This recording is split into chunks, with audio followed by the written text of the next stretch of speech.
afternoon, folks. Welcome back to another review video. My name's Lee, your virtual airline pilot, back with you again. Where are we? Well, we're in South America. We're in Colombia, actually. And this is ALFONSO BONILLA ARAGON International Airport in Colombia, Sierra Kilo Charlie Lima. This is a payware scenery by the Teikof studio, and we're looking at version 2.2.4. They've made a few changes and updates, and this is the latest version for the PC version of Flight Simulator 2020. There is a version available for Flight Sim 2024 as well. Download comes in at 238 meg and it installs at 560 megs. It's not huge, but it's fairly substantial. Again, it's available from a variety of vendors, including Inibuilds, Simmarket, Flightsim.To. Certainly for UK purchasers, the best price is at Flightsim.To at the moment, where we're looking at £11.20, which equates to roughly €13.06 or $14.85 US. The above prices are all estimates taken from the UK pound, and they include tax and VAT at 20%, which may of course vary depending on your country of purchase. Prices across the vendors are actually pretty good. They're not too bad at all given this type of scenery. As you can see, it's a beautiful little airport, fairly simple but a lot given to it, and it sits in a nice location in the mountains of Colombia here. We're also going to be showcasing the SATENA Airways ASOBO Microsoft ATR-72, and I'll give you details of that in a bit. But for now, let's look at features. Okay, features. We have high quality terminal representation both inside and out. PBR textures are used, of course. There's a detailed platform, essentially a ramp, and the markings. The Cali Stadium, Cristo Rey, and the AIP reference items in the scenery are all modelled and feature. And the control tower is modelled inside to allow virtual air traffic controllers to have a live view. So essentially, if you want to play a controller live in the scenery, you can do so. There's also a GSX profile available specifically for the scenery. Again, I'll put the link in the description below. So that was the features. Now let's have a close look at today's featured livery, the SATENA ASOBO MS ATR-72 by a designer or a painter called Tapzi. Okay, so here we are, the ASOBO Microsoft ATR-72. Repainted in the colours of SATENA AIRWAYS by the painter called Tapzi. Once again, I'll put the link to this repaint should you wish to use it yourself. I'll put it in the description below. As you can see, it's a nice, really nice livery. This airline has a small number of aircraft.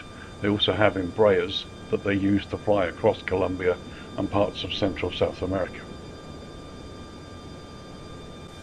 So here's a close-up view of the tail. I mean, the paint job is excellent. Everything's been done here.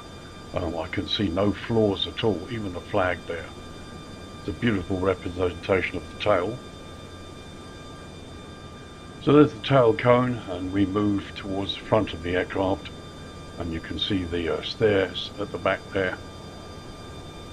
I mean, it's hard to see what's been repainted and what is part of sort of default, as it were. It just all looks pretty good. I mean, everything is there. There's the cargo bay at the front of the aircraft. And once again, all of the nose detail there too.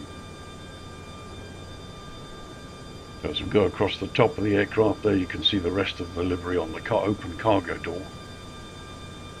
And the props look really good too. There you've got the boots on the leading edge of the wing that inflate in order to break ice off the front of the aircraft. And of course, once again, the other side of the aeroplane on the starboard side is also beautifully done. And there you can see one of the doors on the starboard side. Again, you've got all the detail that's been painted on here, and you can see in through the windows as well.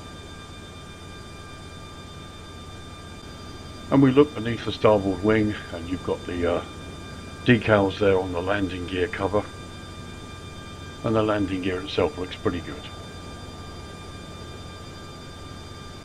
And a quick look at the nose cone there.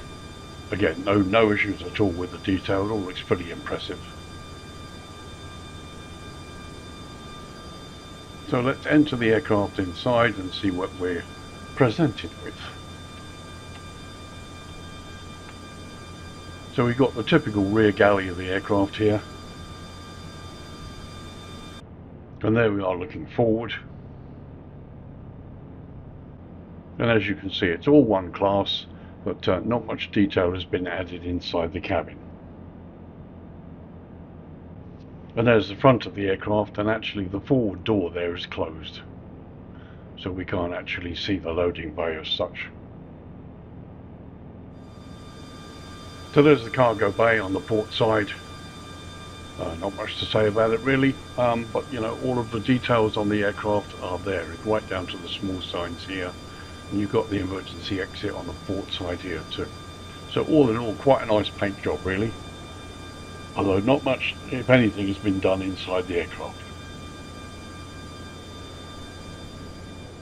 So there you are folks, it's the ASOBO Microsoft ATR-72-600, repainted in the livery of SATENA Airways in Colombia, and the repaint is by a person called Tapzi. The link to this livery is in the description below should you wish to avail yourself of this repaint. Okay, so that was a look at this aircraft. Now let's talk history for this airport. The airport is one of the very few secondary airports in Latin America that operates 24 hours a day. This is made possible by the year-round stable meteorological conditions and its distance from both Cali and Palmira, which means it is not subject to any noise restrictions, allowing aircraft to take off and land almost any time of the day. The airport has non-stop flights to the United States, Spain, Panama, the Dutch Antilles, Mexico and Chile. On April 21st, 1921, Ferruccio Gucciardi, I probably didn't pronounce that correctly, but I'll put the name up for you, flew his Italian-made Macchi Harriet HD-1 from Guayaquil in Ecuador to Cali, with stops in Quito and Pasto in Colombia. This was the first aircraft ever to land in Cali, and he claimed the $9,500 peso prize offered by the Department of Valle and the Cali City Council to the first pilot who landed in the city. This event marked the birth of aviation activity in the capital of Valle de Cauca. The history of the new airports directly linked to the 1971 Pan American Games, which were held in Cali, and Palma Seca International Airport was inaugurated on the 24th of July that same year. In June of 1989, authorities renamed the airport after ALFONSO BONILLA ARAGON, a local civic leader and journalist who played a prominent role in the approval and construction of the airport. The mid-1980s saw the construction of the cargo terminal and the general aviation area and a new airport fire station. In mid-1989, the main runway was also repaved. Loading facilities include a 747 freighter dock, bonded warehouse, in-transit area, free trade zone, cargo loading and unloading vehicles and equipment, public health officials, secure storage for valuables, and express and messages center.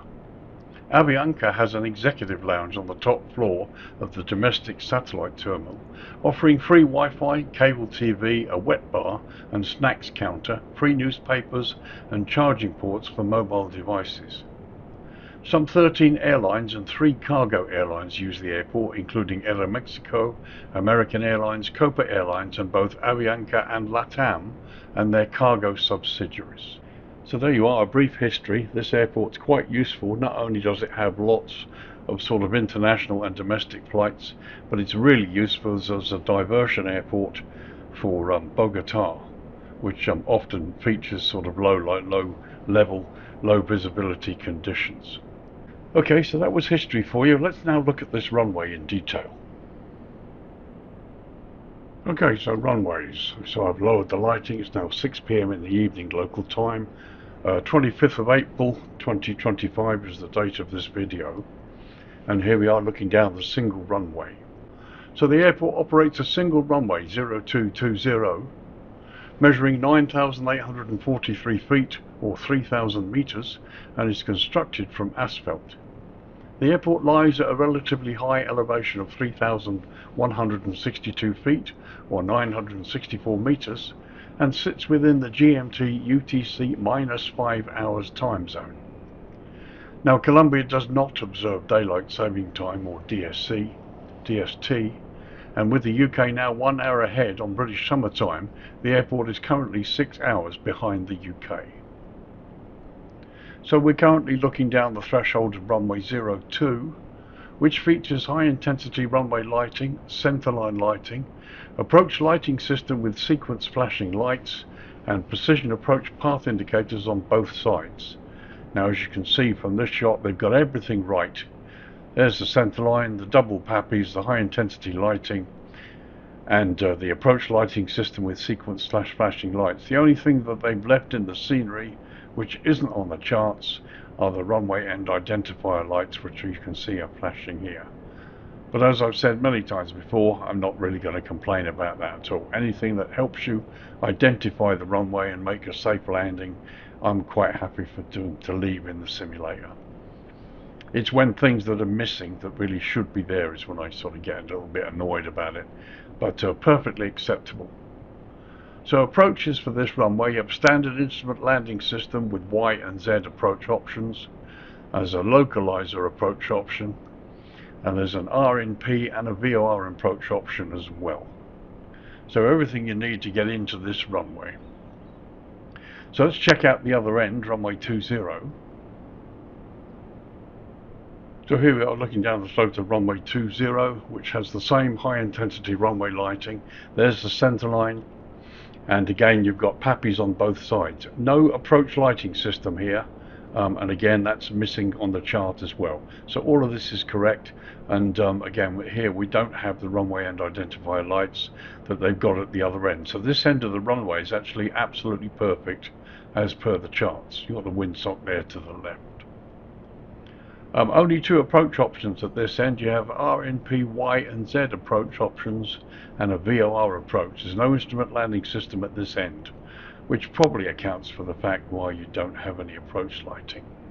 So the navigation aids are all pretty much as they should be, with the only addition being the runway end identifier lights at the other end.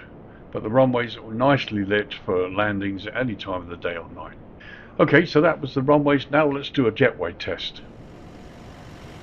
Okay, jetways. We've switched to the Airbus A320. This is my aircraft, VAP Air, and we're on Charlie 13. As you can see, the markings are pretty good. They're all well noted. Again, I've spawned straight from the menu, and we're on the 320-319 mark. I have tried Charlie 12. That didn't work very well. The jetway actually left the door sticking out through the hood, but this one, the position seems to be pretty good. So let's do the test on this one.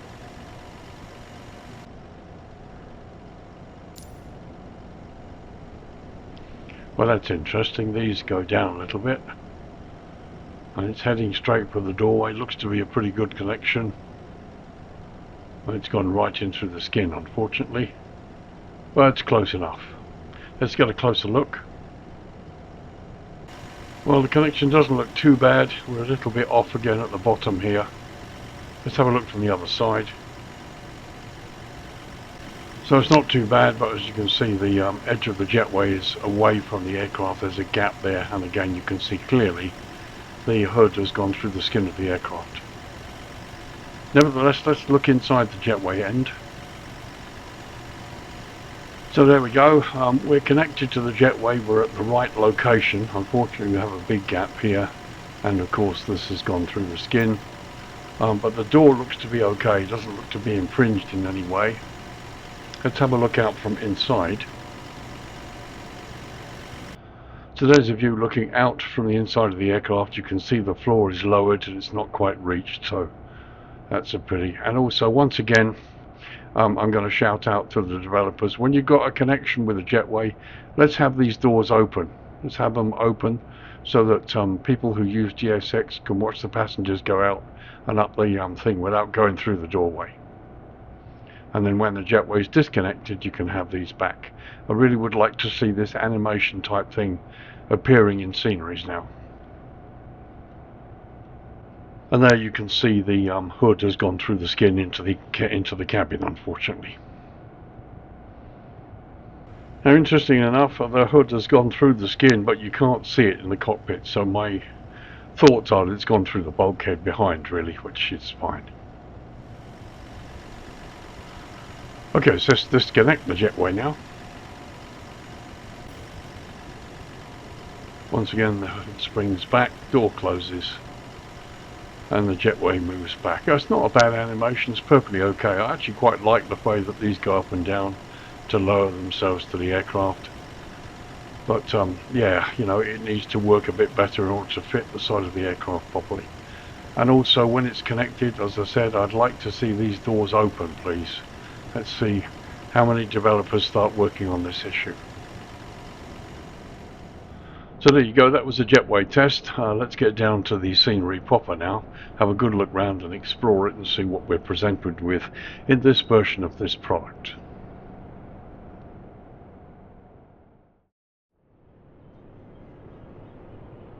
Okay, welcome back. So we're starting from the sort of the northern end here, runway 20. There you've got what looks like a car factory down there to the right.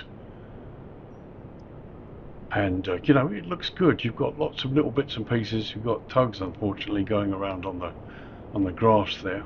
There's the rotating radar station, which was a recent addition to the scenery. It was missing in the original version. And there to the left you can see the taxiway, which is made of concrete.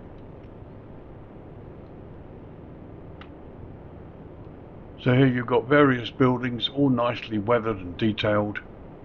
Little hangar down there with a couple of fire, that's the fire station. We'll look at that in a bit. General aviation area there, and this I believe is the cargo apron. Yes, it is.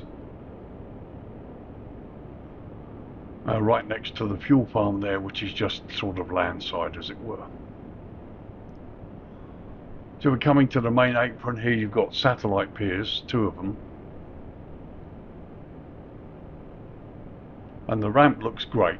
All of the markings you need. There's our ATR sitting there on Delta 15. And you've got some interesting sign placings as well there. So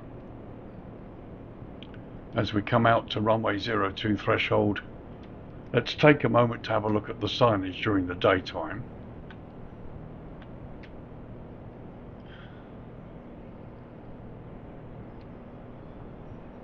So once again, signs on plinths, all properly done, which is great. Blue airfield edge lights there too. There's the windsock to the left.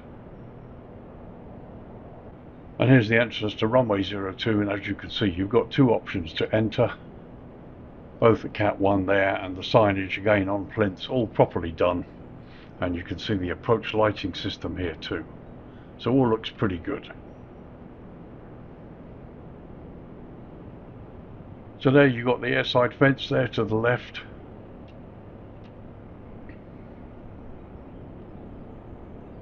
So let's just slow down a bit and have a look at things.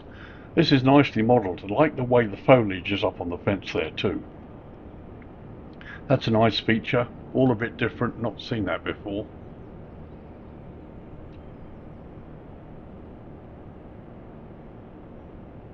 So here we are across the main ramp, which looks great, and the airside road looks good as well, and you can see through the windows into the terminal, so we'll look at that shortly. It's looking not much nicer the closer you get. So let's check out the control tower. Love the palm trees there. Some nice touches in terms of foliage, all looks pretty good. We've got the rotating beacon on the top, which was added as also in the update. And again, you've got the red light as well, which is a mandatory feature for control towers at airports. Let's pop inside. So from the outside you can see we've got internal development, which looks perfectly fine. However, unfortunately no controllers, no people. And there's a quick look in the other direction.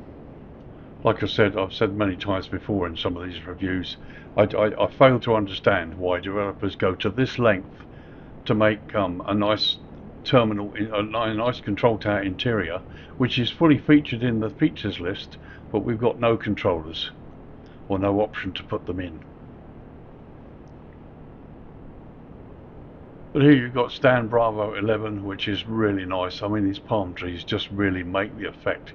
The foliage really looks good. It's typical for this sort of part of the world. A couple of cars there, and we've got an engineer. And there you have additional stands over there.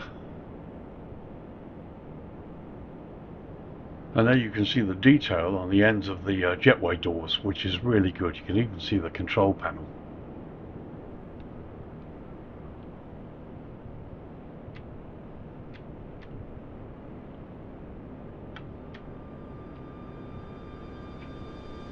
So let's take a little tour down the airside road.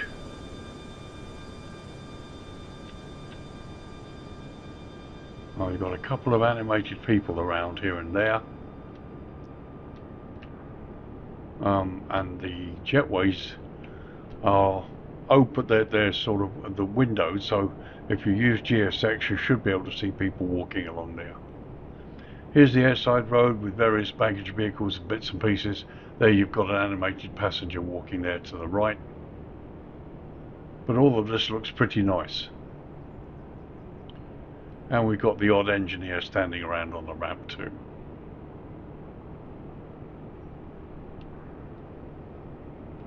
So let's quickly pop in airside. So here you've got people walking along this corridor.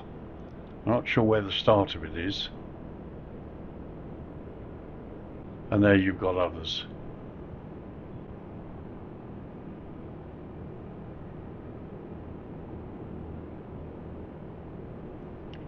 So here, looking outside and up a little bit, you can see there's work inside the terminal airside. Let's have a look inside. Okay, high resolution images there to give you the effect of shops and things. Cafes are all pretty much the same, unfortunately. You've got exactly the same used all the way along. So there you can see, I mean, it looks nice, it looks fine, but unfortunately they've used the same photograph all the way along, so. But the people animations are excellent.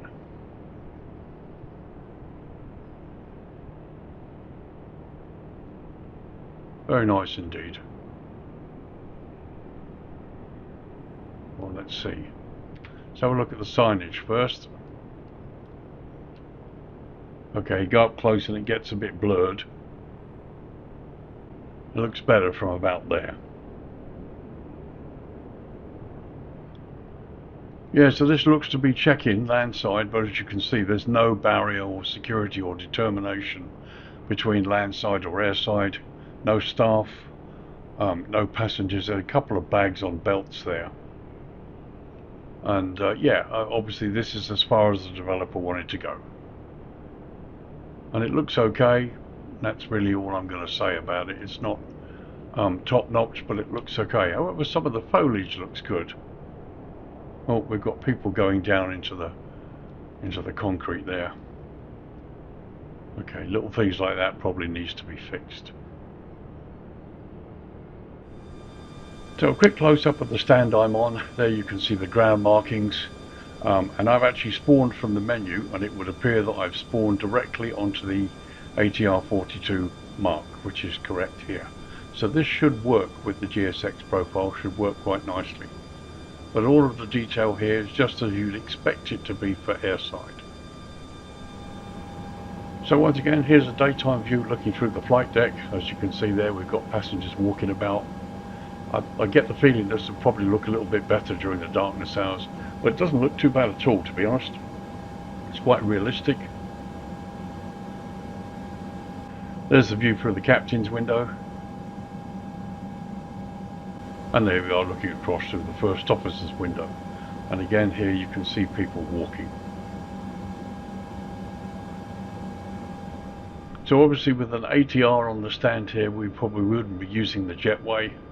But if you bring anything like an Airbus or bigger in here on the stand, then it should work fine. So before we leave airside, let's look at the fuel farm and the cargo area. I mean, all of this is nicely modelled, and again it's the foliage also that makes it look a bit more real, just sort of tidies it up a bit. It's hard to describe, it just looks good when you've got trees and floral matter. And here's the cargo area. You've got open sort of storage as well. I mean, this looks great, so you cargo haulers are well catered for. Helicopter landing spots for you heli pilots. Here's the GA area. And here we approach the fire station.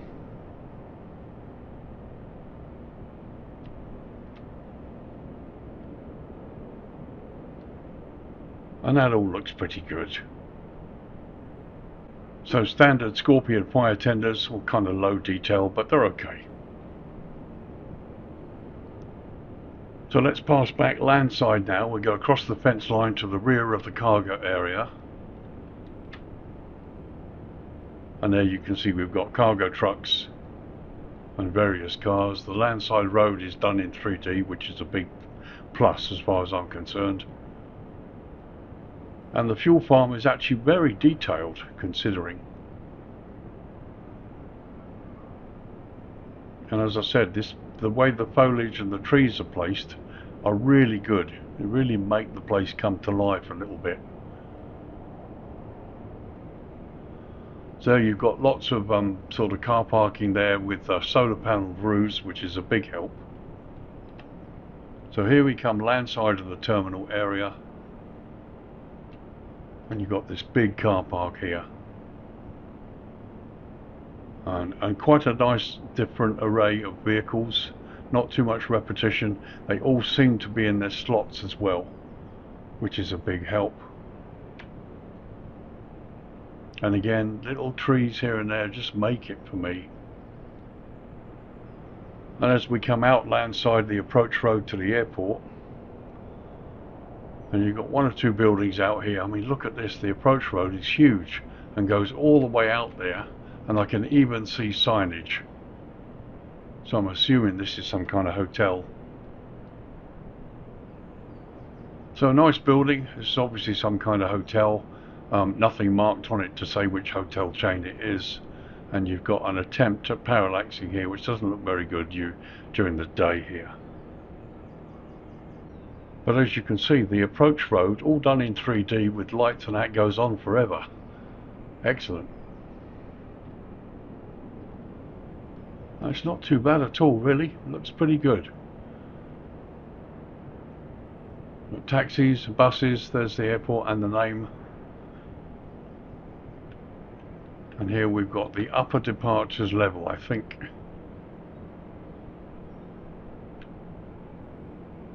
And there you go, no people or anything else up here, unfortunately. And you've got some murals and some things along here, some no parking signs, and the same in the other direction.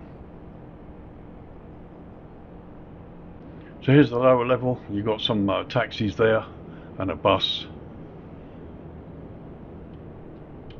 and you've got this nice foliage. So let's go into the terminal landside, and I think we'll find what we saw before. Yeah, here you've got your check-in desk, couple of bags on there, and these people walking. So you've got kind of, not sure how this works out, but that looks to me to be airside, because there's no other lounge as such. And as you can see, you've got the same detailed landside road, but no people, cars delivering anybody, or buses, certainly not on this level. And they're looking the other direction. But the things I like about this are the fauna, you know, the flowers and the trees. This really makes it look nice. And there we are, looking out across the car park. So finally, there's a look across from airside to landside. It's you know, I mean, it's a beautiful location, it really is nice. Okay, so that was a brief tour of the airport during the daytime. Let's lower the lighting now to dusk and see what the lighting looks like. Okay, 6:10 in the evening local time, and as you can see the sun has dipped behind the mountains below. Lights came on about 3 minutes ago, and here you can see the central area. There I believe is the stadium. There are other things landside for you to look at, and here's the long road we saw going out, and it looks as though it's lit all the way along, which is quite an achievement actually. Runway 02 threshold there below us, and in the other direction we've got the cargo area down here, general aviation, and various other bits and pieces out here. And sunset looks pretty good, doesn't it?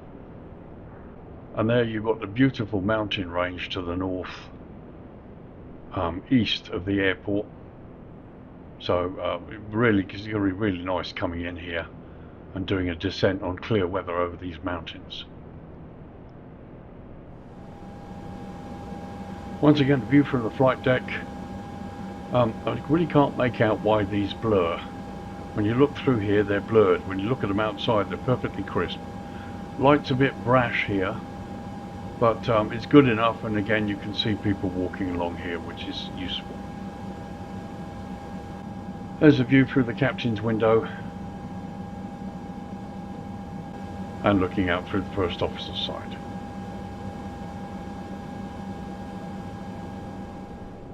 So we head into the central area. Here's one of the taxiways. You've got some green centerline lighting, and you've got some taxiway lighting there too. The stand lighting is pretty good. Don't think you're going to have too much of a problem here finding your way around. It's not bad at all, really.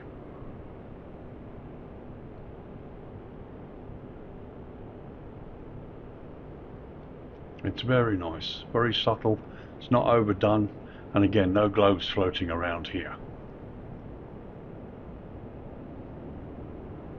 Okay, not much in the way of lighting at the fuel farm area there, but here we've got these other stands, the cargo area. And that's nicely lit, no real problem there at all. And we have some kind of lighting out here on the GA apron. Helicopter landing at night or in the darkness hours is going to be fun because there's no ground lighting for helicopters. You've got some very light parallaxing on these windows as well. So a quick check back the other way. Just want to pass over the control tower and see if there's lighting in there. Looks like there might be.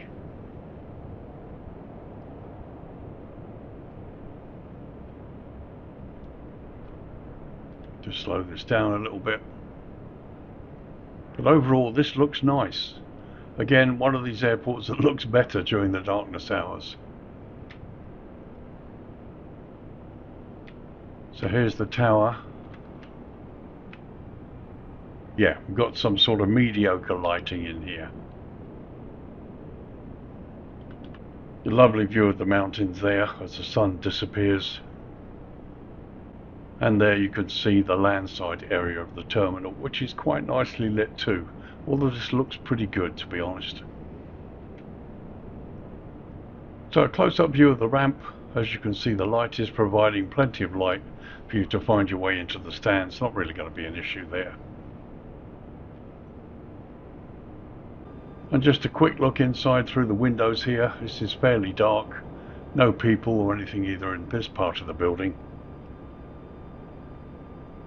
But as you can see, we've got some people wandering around airside, and unfortunately they've not been properly modelled to fit with the scenery, because you see they're sort of going through the ground here, through the concrete. I think really they're there just for you to be able to see when you park up. See, when they turn up here they go through the roof. It's a pity that the attention to detail hasn't dealt with little issues like that. So there's a close look in through the windows into the airside part of the terminal. It looks quite acceptable. So let's have a quick look at some of the signage in the darkness hours. Now you're going to need your nose gear light to follow these yellow lines because there's no green lighting there. But you've got blue airfield edge lights to help you see where the edge of the airport is. And as you can see, signs are nicely lit and they're clear.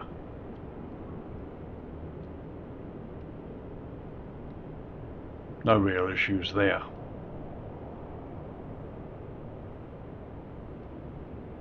Okay, so let's cross the barrier fence and go landside. And again, it looks pretty nice here. When you go at some dusk, the airport does look a lot better. The lighting looks great and just brings the airport to life a bit more. Would be nice to see some people. But the car park is very subtly lit, very, very nice indeed. I like that a lot. And there's the airport sign on the building, on the terminal. The upper and the lower areas are not lit very well, unfortunately, so if you were to drive up here and deposit passengers, it's going to be pretty hard. You're going to need your car headlights all the time. So there's just a look across the stands. I mean, the lighting is good. It's a bit brash on terms of the way it reflects on the building, but this area is lit up really nicely, so parking up shouldn't be an issue. And there you've got the rotating beacon on the control tower, which is a nice effect, and you have these palm trees and things around that, yeah, just make the whole airport look pretty nice. So that was the airport at dusk. As you can see, the light is rapidly fading, as it tends to do in these latitudes. Let's drop it down to night time now.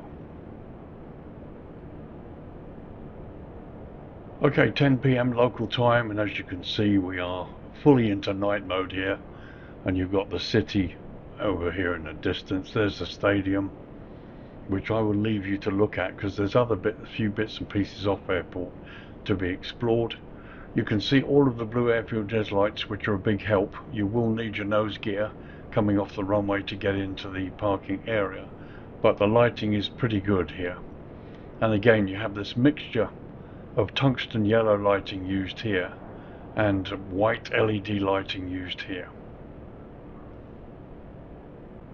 They're looking towards the fire station and the area down to the other part there. Once again, a quick view out the flight deck. Not much change for night time. Looks very similar to how it does during the day.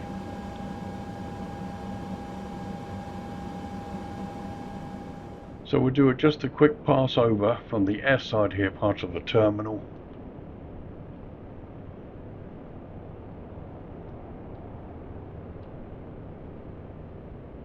As you can see, there's lots of light. There really isn't much of an issue in terms of finding how you can park here.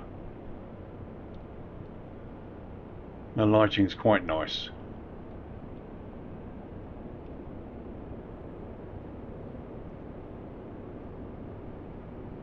Very nice indeed. And as we cross the boundary to landside again, the car park and the landside area looks pretty good. And the ability to see in through the windows there as well to the left helps with the terminal. Makes it look a bit more realistic. I mean, this isn't the greatest scenery in the world, you know, but when I think of what we had in B3D and FSX and how far we've come, it's great, it really is. So close up of the stand, not an awful lot of change, but as you can see, plenty of brightness. And just a quick look at ahead of the jetway. I thought I'd show you this. They've got the doors closed here, but you can see the dispatcher's jetway panel there, and you've got the red lights on top as well. So all this is modelled indeed as it should be. Not sure what this guy's doing here really, because that isn't needed at all on this kind of apron stand. Again, looking down the stands, not an awful lot of change from the dusk time. Plenty of lighting and everything as you would expect it to be. Here you can now see the ground markings a lot more clearer. And yeah, it's excellent, it's fine, really is excellent.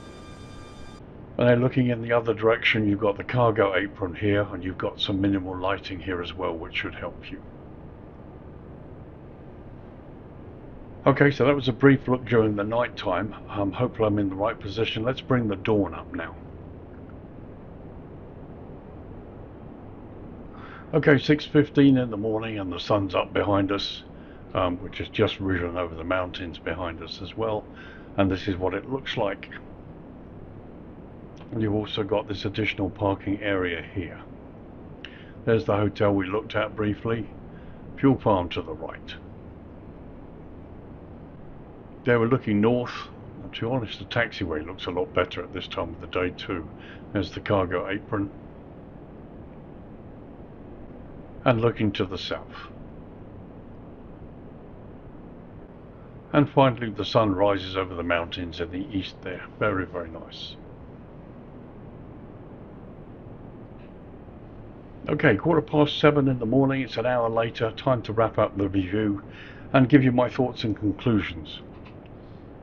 Okay, this isn't the most spectacular scenery in the world. There are lots of little errors and misgivings that we've seen here and there, and lots of areas where the developer has decided to go so far and no further. We've got a few animated people, arguably in the wrong places, and they don't work very well because in many places they're going through the concrete. But you know, if we put all that behind us and then we look at the price, I mean the price is really good, really. Considering the level of detail and the effort that's gone into this. From the pilot's point of view, the stands are well equipped, the jetways work, the markings are excellent, taxiways are good, all well marked. During the day, during the night, or dusk, or whatever, you're going to have no problems getting around and parking up and doing what you're going to do. And you'll have a reasonably decent view when you look out of the windows of your aircraft. Landside has not been left to chance. They've done some work on it, particularly like the car park and the way the trees and foliage have been placed, all of which enhance this airport. And when you look at things like, I mean, look, you've got the approach road goes all the way out here, and it's been modelled all the way out there.